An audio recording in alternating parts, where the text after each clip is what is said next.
So today we're playing 1815 Scum of the Earth solo. I will be playing normal difficulty on the solo dial along with a draw up to 6 each round rule. I'm playing as Britain and her allies under Wellesley, so I've set him up at Chateau de Hougoumont whilst Napoleon is at Le Honce-Saint. Yes, my pronunciation is going to be bad for the rest of this.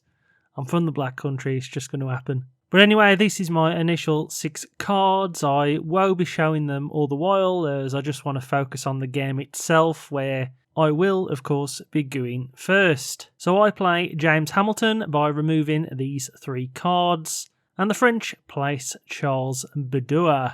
I then pass, so the novice versus veterans attachment goes on Pierre Binet, granting him +1 might till it runs out of wounds and is removed. So at the end of the round, we both complete the Escaping Exile objective, and we will both need Zeal to finish the next one. In round 2, I remove this card to give Wellington extra Zeal. The French drummers then come into play, giving them some Zeal. So I tire James and sacrifice these 2 cards to put in the Dragoons, giving me more Zeal. The French put in infantry and I pass, which means they put in more infantry, getting themselves even more Zeal. So at the end of the round we have 3 Zeal wounds on our objective and they have 4. Round 3 they still have 0 resources, so I put Picton in by tiring James and sacrificing these cards.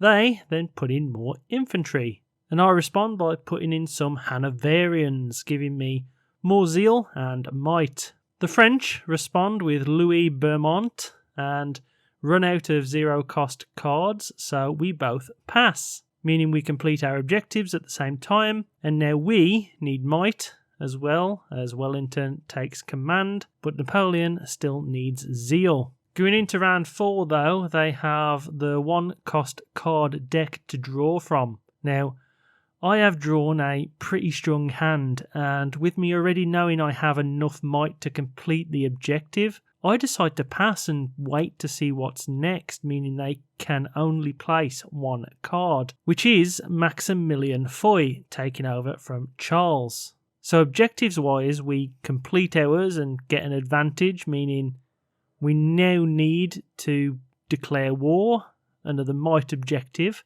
which is great for us, as with only 2 defence and 8 health, we can complete it straight away yet again, whilst the French missed out by 1 Zeal in the Paris coup. So I go on to pass once more, meaning the Young Guard come into play and give a second resource, putting those 2-point cards in, making Napoleon stronger. So as we surge towards the Duchess Ball, which requires Zeal, it's time to place more cards, I think, finally, and Napoleon mobilises his forces, which needs might. At the start of round 6, Napoleon now has 3 resources, meaning his deck is huge, so I put in more Hanoverians by tiring James. They replace infantry with cavalry, who do get Zeal. I then put the King's German Legion in, trying to form my square.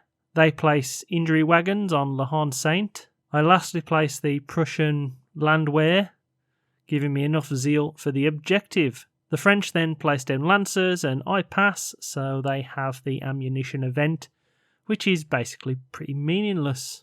Objective-wise, we then both complete ours with ease, meaning we're onto Quatre Bras, which we already have enough might to complete, and the French are at Ligny, steaming ahead also. So I, of course, pass yet again, meaning the French replace Georges Mouton with Baron Samuel.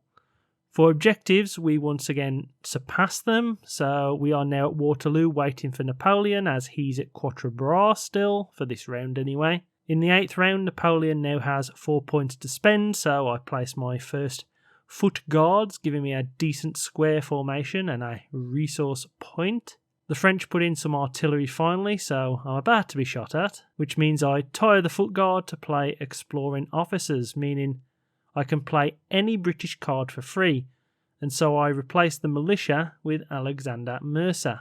Picton and Wellesley are shot by cannon fire, so I pass, and the French play Charles Michel here, I believe, In all honesty, I've lost track of the positions at that point for the AI. On to objectives though, we win 1 zeal battle at the chateau, so gain a wound there, but Napoleon is now at Waterloo, meaning the might battle is now on. Going into round 9, I think I messed up the removal of the young guard, so put them back in and replaced the cannons to the back. I know I've done this wrong at this point, but it's way too late now anyway, so just got to carry on. And I do that by using my square tactic to kill the French lancers. So the French then fire their cannons again, killing Picton. I decide to play some infantry, giving me a line to use tactically. The French then play some infantry that gain +1 might. So I use my line tactic card, killing that infantry unit that just came into play. The French bring in Edouard Baptiste, who gets rid of my King's German Legion. I pass at this point, so the French put out a permanent zeal on Baptiste. End of round sees a might battle for the frontiers. We only need to win 2, and we basically have the chateau covered, whilst Napoleon has La Haine Sainte, so all that we need to do is destroy the bleeders at Papelet. I send Sharp and his 95th Rifles in to do the job, sacrificing all my cards as the French cannon fires its last shot. I then pass, so the French put in some infantry corps, meaning objectives-wise we fully claim the chateau. Napoleon all but takes the centre, and we have a 3-1 lead at Papelet. In my turn, I then sacrifice James and others to replace the Union Brigade, who get +1 might in row 3. The French then bring in some cuirassiers, and then I pass, so they bring in some elite guard artillery, which pop up down the bottom, I believe, meaning they might come close to killing Wellington.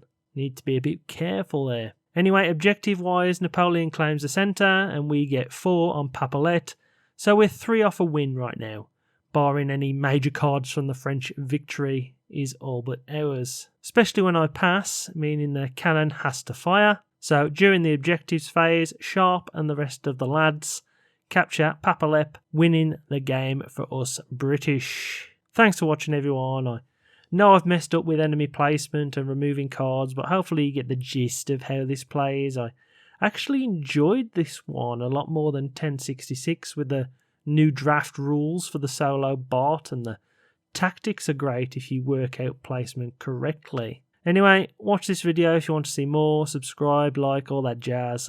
Thanks for sticking around.